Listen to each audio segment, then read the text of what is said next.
Hello and welcome to Purbasha's world. আমি পূর্বাশা, আর এটা আমার ইউটিউব চ্যানেল।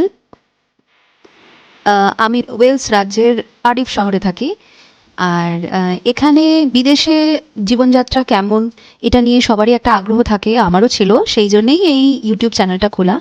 তো এখানে আপনি দেখতে পারবেন আমাদের একটা বিজি মানডে উইকডে কেমন যায়। তো বাইরে ওয়েদার ভীষণ খারাপ, মেঘলা বৃষ্টি, তার সাথে ঠান্ডা, টেম্পারেচার মাইনাসে যায়। তো তার সাথেই লুচি আর আলুর দম, এর থেকে ভালো কি হতে পারে ব্রেকফাস্ট হিসেবে বাঙালির জন্য স্পেশালি। আলুর দমটা আমি আগেই করে নিয়েছি, লুচিটা এখন ভাজছি। আমার বাড়িতে আমি, হাজব্যান্ড আর আমার 5 বছরের মেয়ে থাকে। প্রত্যেকটা লুচি এবারে আজকে ফুলেছিল। আমি জেনারেলি লুচি প্রত্যেকটা ওরকমভাবে ফুলে না আমার কাছে। তো এবারে আজকে প্রত্যেকটা লুচি ফুলেছিল।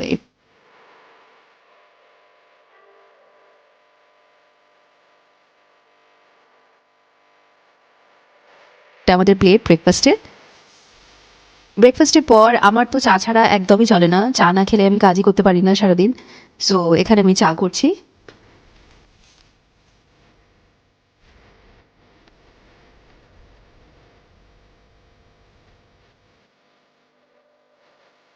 বাইরে এখনও বৃষ্টি কন্টিনিউ হচ্ছে। ইউকেতে ওয়েলসে এরকমই ওয়েদার থাকে, প্রায় প্রত্যেক দিনই এরকমই থাকে। মাঝে মাঝে এই এই মাসগুলোতে মাঝে মাঝে একটু রোদ ওঠে কয়েকদিন উইকে, বাকি এরকমই থাকে, বৃষ্টি, ঠান্ডা, ভেজা। সো এখানে দুপুরের লাঞ্চের প্রিপারেশন করছি আমি। এইটা স্যামন মাছের আঁশটা ছাড়িয়ে নুন হলুদ মাখিয়ে, আর তার সাথে একটু তন্দুরি মশলা দিয়েছি। সেটা দিয়ে আমি একটা বাঙালি স্টাইলে ঝোল করব, আমাদের খুবই কমন, টমেটো আদা বাটা দিয়ে স্যামন মাছের আলু আর ব্রকলি দিয়ে মাছের ঝোল। স্যামন মাছ ভীষণই নরম একটা মাছ, তো ওই জন্য আমি ওটাকে বেশি ভাজিনি কড়া করে বেশিক্ষণ।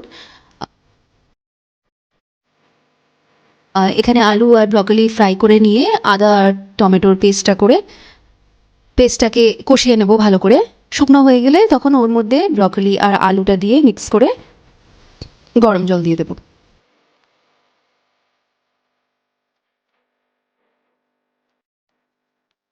এখানে গরম জল দেওয়ার পর আমি এখানে গুঁড়ো মশলা সেরকম কিছু আলাদা স্পেশাল কিছু ইউজ করিনি, নুন হলুদ আর গরম মশলা দিয়েছি। সিম্পল একটা, আমরা জেনারেলি আলু ফুলকপির ঝোল করি, তো আমি এখানে যেহেতু স্যালমন মাছ ওর সাথে যাওয়ার জন্য ব্রকলি আলু দিয়ে একটা বিদেশি মাছের ঝোল কেমন হয় আপনারাও ট্রাই করে দেখতে পারেন। এখানে ডাল করব, তার জন্য বেগুন ভাজা পাশে, মাছের সাথেই পাশে সাইডে বেগুন ভাজাটাও করে নিচ্ছি আমি। ভাজা স্যালমন মাছের পিসগুলোকে আমি এর মধ্যে ঝোলের মধ্যে দিয়ে ঢাকা দিয়ে দিয়েছিলাম, বেশিক্ষণ ফোটাইনি, 5 মিনিট হবে। এখানে মুগ ডাল, গাজর আর বিনস দিয়ে, আর জিরে ফোড়ন। এটা আমাদের লাঞ্চ প্লেট, বেগুন ভাজা, চাটনি, ডাল আর মাছের ঝোল।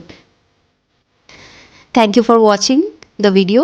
কেমন লাগলো জানাবেন অবশ্যই কমেন্টে। কে কোত্থেকে দেখছেন সেটাও জানাবেন, জানতে পারলে ভালো লাগে। আর চ্যানেলটাকে সাবস্ক্রাইব করে নেবেন। Thank you.